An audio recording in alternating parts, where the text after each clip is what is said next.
Lights, camera, action. On tonight's episode, we're going to show you how we're going to fill this theater during the Muskoka Queer Film Festival, March 21st, here in beautiful Bracebridge.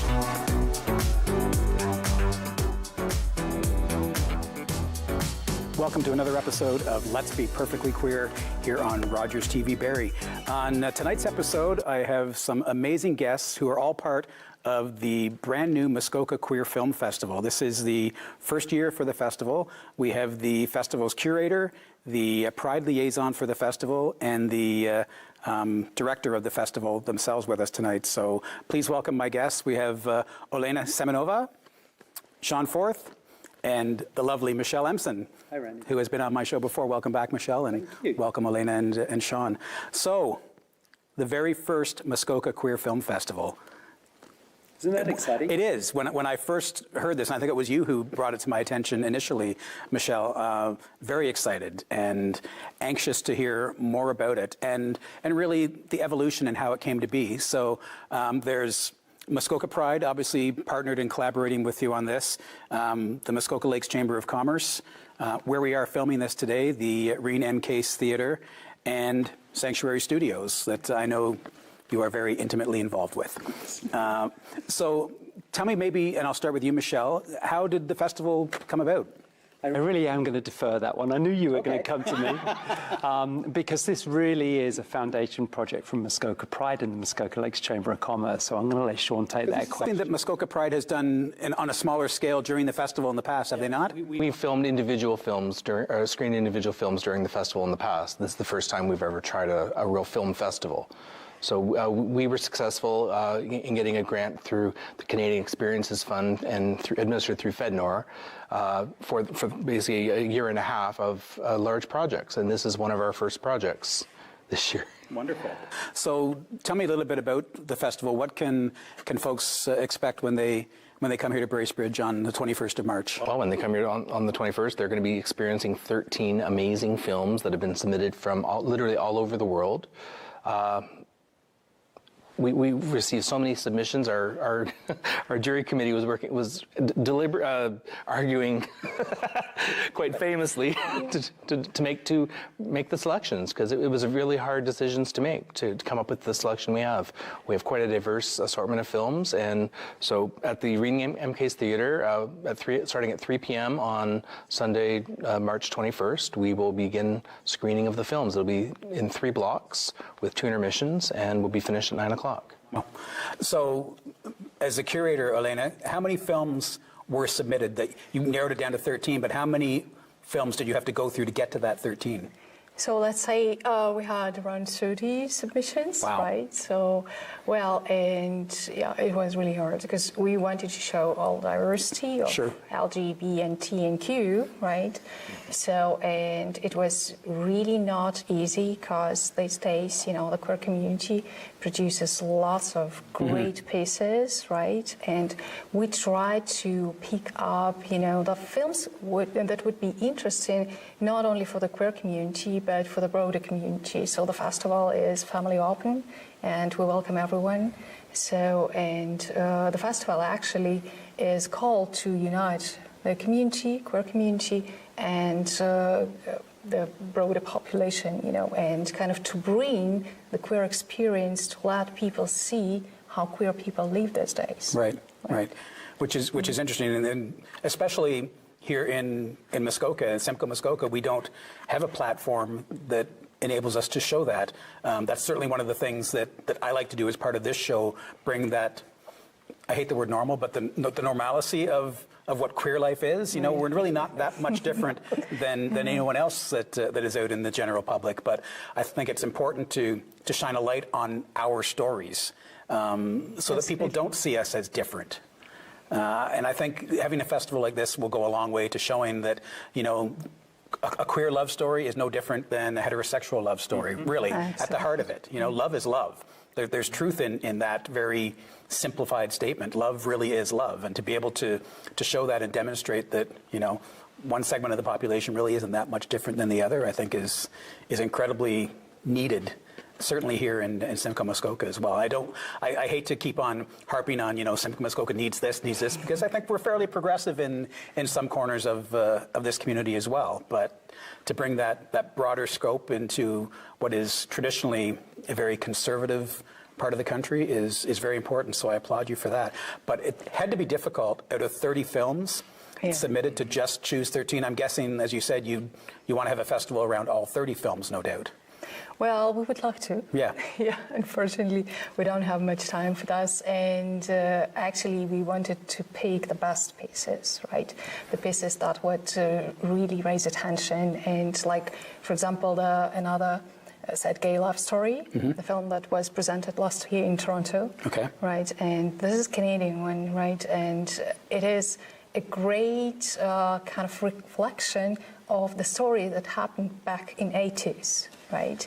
And this is really nice gay love story, and really, it would be close to every person who ever been in love, right? Right. Yeah, so that's why, we picked this film, and we're happy to greet the director of the film. He will come down to us from Toronto. Oh, wonderful. For a Q&A session. Great. Right? Along with 2 other directors that will be presenting their films at MQFF. That's fantastic. Yeah. So are there any other guests coming besides these 3 directors? Do you have any of the performers, the actors that will be here for the festival? Or? Well, actually, we were concentrating on directors because they are kind of, usually the heart of the film, right? Michelle can tell, right? Yeah, so, and actually, they all are very interesting people. So we met some of them before, and we can tell that this would be a blast. This would be a very interesting conversation, something really new for Muskoka. Yeah, I think it's going to be fabulous, absolutely fabulous. Now, Michelle, as part of the festival, I read on the website that there's awards for some of these films as well. I don't want to give away who the award recipients are. I'm assuming they've been chosen at this point. But can you tell us a little bit about the awards, what awards are being presented, and sort of the criteria to decide who will be the recipient of these awards? I can. So if you thought that choosing film selection for a festival like this was difficult, judging and choosing the award winner is even harder. I can imagine. But we have a jury, so the team that's pulling the festival together is the judging jury, and so we're individually blind voting on those films to find the one that's going to win the award. We're super excited.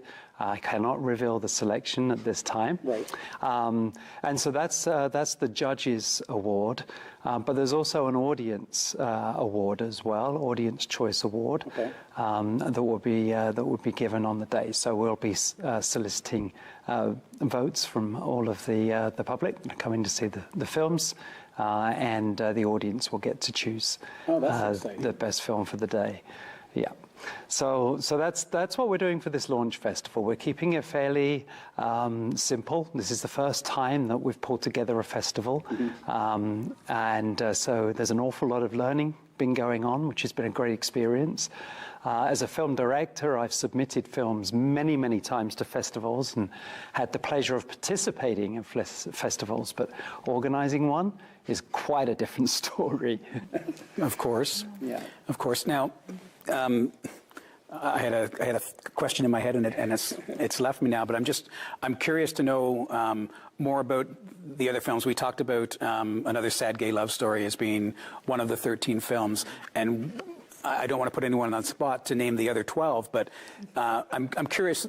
Another Sad Gay Love Story is a Canadian film you mentioned. Where are the other films from? Across the country? Have you stuck with Canada, or are we international with this festival, or where are the rest of the films originating from? So actually, we decided to make it international because, why not? Absolutely. These days, it's all LGBTQ is international after all. Yes, it is. Right. So we had submissions from lots of submissions from Europe, from the United States, and actually we just selected films from the USA and from Switzerland and from France. Okay. Yes. Yeah, beautiful pieces, right? And we had like submissions from all over Europe almost, right? And I'm just trying to remember, on the website I read, these are all either films that are English speaking or dubbed in English, is that correct? Or whether it be subtitles or... Some people don't like to read while they watch movies. I had a discussion at work with a colleague. A couple of them do have subtitles. Okay. Yeah. But many of the films are shorts. Yeah. And so reading subtitles for a short film of Sure. 5 to 15 minutes is not so much of a challenge. That was my next question. What is the... you have some that are, I think 90 minutes was the maximum length for Right, submission. yes.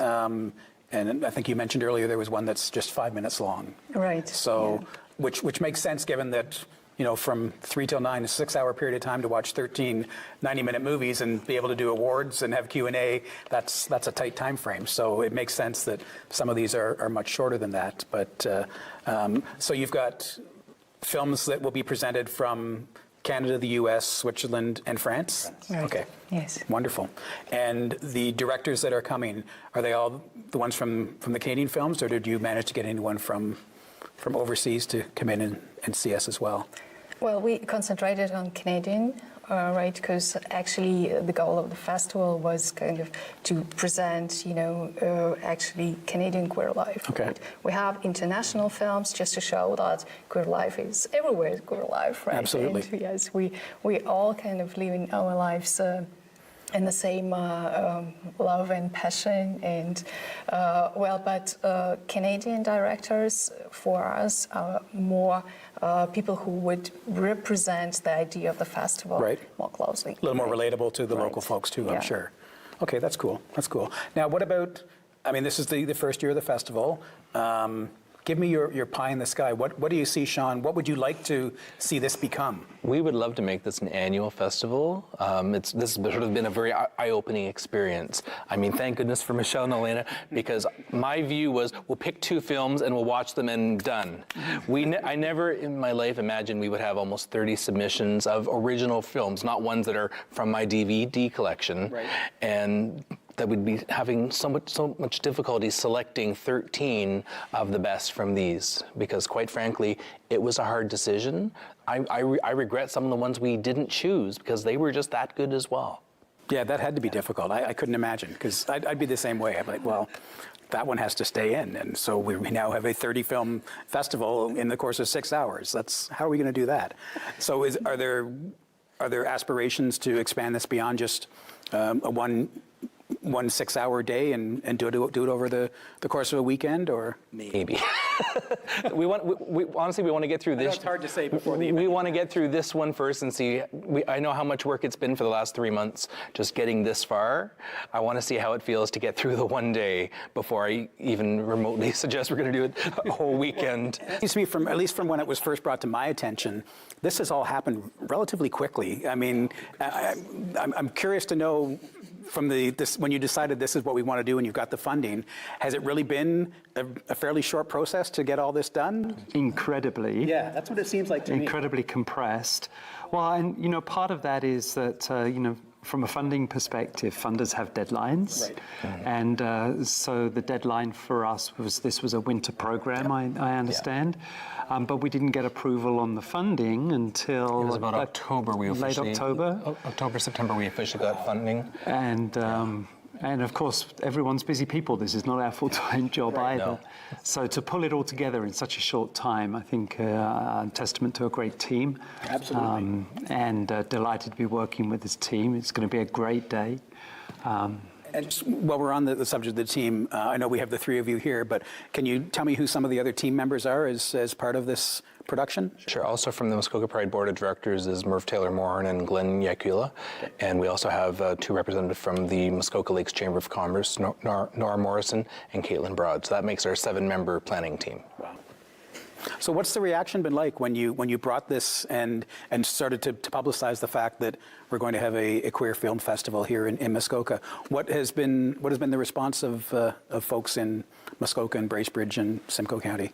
A lot of people have been surprised, but honestly, a smile comes to people's face. Like, wow, that's amazing that we're going to have that. And some people are saying, why haven't we done this before? I can tell you why we haven't done it before, because it's a lot of work. Yeah, and the first one always is, right? And I'm sure that once things are over and you do some assessment and reflection, then that's when the decision will be made whether it makes sense to put the work into it again. But once it's been done the first time, at least you have those building blocks to be able to make sure that the second and third and fourth time is easier, if that's possible. So this is March 21st, 3 till 9 here at the Reen Case Theatre. Was there a reason why this theatre was? I mean, it's a beautiful spot, great location. Were there other options for where the festival would or could be held, or was this really, this is where we need this to be? We looked into a few options. We like in Bracebridge because it's central to Muskoka. It's an easy drive from Toronto or Barrie or from North Bay, so it really is a convenient spot for people to come to. And the theatre is a beautiful space. So particularly because we were looking at having the Q&A, having the directors, so having a stage, some sound, and some great lighting also helps with the ambience. We've got great projection and cinema sound in here as well. So it all adds up, comfy seats. It all adds up to a great experience. And we've got a great intermission planned. Yeah, I was going to say, and also the planning for the intermission is some Q&As with directors as well as sampling from Sawdust City Brewery. Oh, so something more people can look forward to. Absolutely. Better than any concession stand I usually have at the theater, so that's fantastic. Now, will there be popcorn? Absolutely. Okay. You can't have a movie without popcorn. No, you cannot have movies without popcorn. So what's next when this is all said and done? Obviously we've got Muskoka Pride is just around the corner. So Muskoka Pride is about 4 months away in mid-July, so we're gearing up for that on our Pride committee. And Elena, what about you for projects in the future? Well, and I'm still thinking of the films that we did not select for the festival, right? And we discussed it already. Maybe there will be possibility to screen them during Muskoka Pride, right? No, that's a great idea. Right.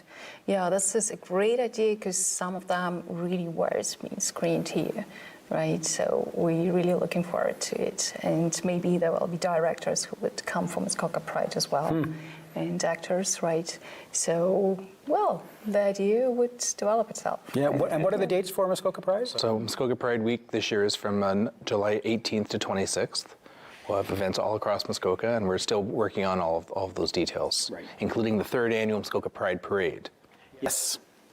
Yes, I've yet to actually get to a Muskoka Pride, and I will be out of the province during this time yet again. It falls right around my wedding anniversary, so we're always on the East Coast for that. So that's the same. Halifax Pride is on there, and that's sort of the thing my husband and I do. But one of these years, we're going to have to make an exception and stay closer to home. And what about you, Michelle? What seems to be on the horizon for you when this is all said and done? Oh, there's always so much work going on. We have the Canadian Trans Summit taking place at the end of March. We have some international projects coming up. And of course, we get into Pride season, so that always tends to get very busy. So yeah, there's always work to be done. And of course, the coronavirus is having an effect on some of our plans. So I didn't want to mention that, but well, you did. And it's an important consideration for a lot of the events that we are generally involved in that require international participation or international travel. And it's just before I came out today, another conference that I was due to speak at has been cancelled. Yeah, I think I get an email just about every day over the last week about a conference that's been cancelled. So we're sincerely hoping we don't have to do that. Being a local event, MQFF won't get affected by that, but that's having an impact on our work generally. Yeah. Okay, so if there was one way that you wanted to describe the festival to get folks to come out, and maybe we'll start with ticket sales. How are we on ticket sales? Do you have many left, or are we close to a sellout crowd? Still tickets left. We still have tickets left, and tickets are priced separately. So we have a VIP ticket at $50. So what we've done is we've reserved some of the best seats in the house. There's not a bad seat in the house, but the very best ones in the center of the auditorium. VIP seating, and there's also general admission. Tickets available. I don't actually have a handle on those ticket sales, but I know they're flowing, which is really exciting. And it seems, I mean, that's a great scale price-wise too, because that makes it really accessible to a lot of folks, right? So, Accessibility was really, we didn't want a barrier to admission during this. I think that was something, a founding principle that Muskoka Pride and Muskoka Lakes Chamber of Commerce had when they conceived the project. So, and you know, that's really key, because cost is oftentimes a barrier for queer folk, as we know, right? So. Right, and we donated some tickets to students, right? Oh, wonderful. So we have some GSA students who will be attending, and That's fantastic. Yeah. I was going to say, we should let people know how to get tickets, should we not? That would be good. yeah. So I was going to say they can go to the mqff.ca website and click on the link to buy tickets. Or also, I guess, is it the Ring Case, so thecase.com. Thank you. Thecase.com is the Ring Case website. Or they can call the box office. Yeah, and we'll put all those links up at the end of the show. So There'll be a few tickets available that day, but most will be sold online.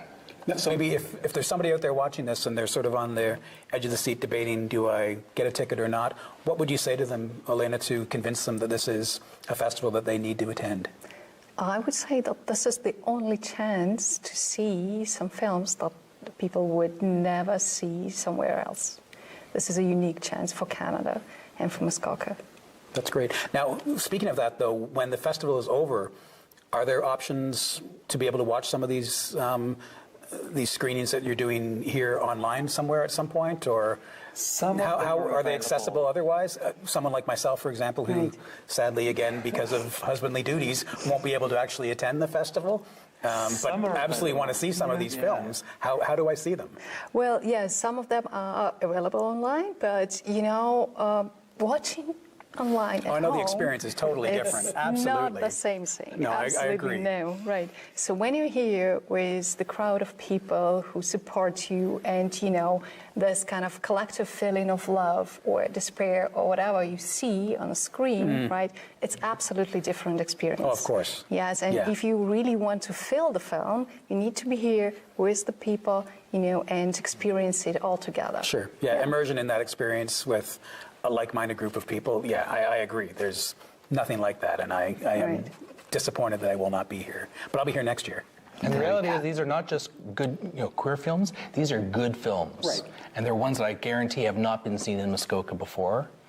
And really, the only spot you can see most of them is at other queer film festivals if they've been submitted. And, you know, we have a very vibrant filmmaking community in Canada, Toronto in particular, some great programs. So we have some great independent films made by upcoming directors, written by and for the queer community. You know, all of these kind of intersectionality pieces. And they're a great representation of true diversity and inclusivity. So, you know, it's an opportunity to really get take a peek into some of the other dimensions of the human experience, and do that in an environment where we can then have a conversation about them afterwards as well. It's and I think that experience is also a unique one, to actually being at the festival, being able to not only be immersed in the film, but the conversation after the film, whether it be as part of the Q&A or even in intermission. You know, I would be someone who, during the intermission, I would seek out the director and be asking even more questions and hearing more about, you know, why you made this film and what were you thinking when this scene was shot, and those sort of questions. So I think that's a really important aspect of any film festival, is that interaction when the film is over, even with the audience members. Because obviously during a film you want to be respectful and quiet and watch the film, but afterwards, like, you know, just, oh my gosh, or we look at one another when we're all in tears and that sort of thing. Because I imagine this is going to be, there'll be some emotional films as part of this selection as well, as there has to be when we're telling any stories of diversity and inclusion. So I think I've got to find some way to get out of going to see Hamilton. No, I just wanted to say that I really commend you for getting this festival off the ground. And I know Muskoka Pride is at the heart of this in having done these screenings at the festival in the past, and to have been awarded the funding to bring this into a full-day festival, I think is fabulous. And to do it under such a tight time constraint. I can't imagine. I've put together a few events myself very recently, and it can be draining. I didn't have to review 13 films though, or 30 films, and try and choose just 13. So I commend you for that. I think it's an absolutely wonderful addition to our queer community here in Simcoe Muskoka, and I hope it will be an absolutely huge success. We do have a little sneak peek for the audience of my show. We're going to show the trailer for Another Sad Gay Love Story, which you mentioned the director will be here for the Q&A. So this may be a way, if folks are watching this show, and because this show is going to air the week prior to the festival happening. So it'll be out there enough, and once the show airs and I get the link available, I'll share it with you so you can share the show link, and that may hopefully convince folks to who are on the fence to come to the theater and watch these performances as well. So definitely worth the drive up from Simcoe. I agree. Yeah, I haven't been to Bracebridge in years, so this is my first visit to Bracebridge in a very long time, and yeah, it's closer than I thought. It really is. It really is. So yeah, sneak peek right now for all of our viewers out there of Another Sad Gay Love Story, directed by Thomas Goldha. So, Michelle Emson, thank you very much once again for being on the program. Sean, a pleasure as always. And Elena, I'm very happy that you were on the show, and it was great to finally get a chance to meet you. I've heard wonderful things about you. Thank you. So thank you again, and thank you for watching another episode of Let's Be Perfectly Queer. Yeah, Elliot and his family moved down the street from me when we were 5, and we met the next day. Been best friends ever since. We're still going strong. Jackie's the first person I came out to. Oh, right on. I'm Jackie, by the way. Lisa. Hi. Did you read the headline? Get this. New pill claims to change sexual orientation of users. Gay community outraged. This is so sick. People hate us. And Joanne's obviously a dyke. I mean, you've seen the way she dresses. Oh, God. But it's true. I know that we both agreed that it's messed up. But I was thinking, and what if we took it? I like my life. Even if it is hard sometimes. I'm sorry. I really like you, Elliot. Look at this. Dirty fags. What is this?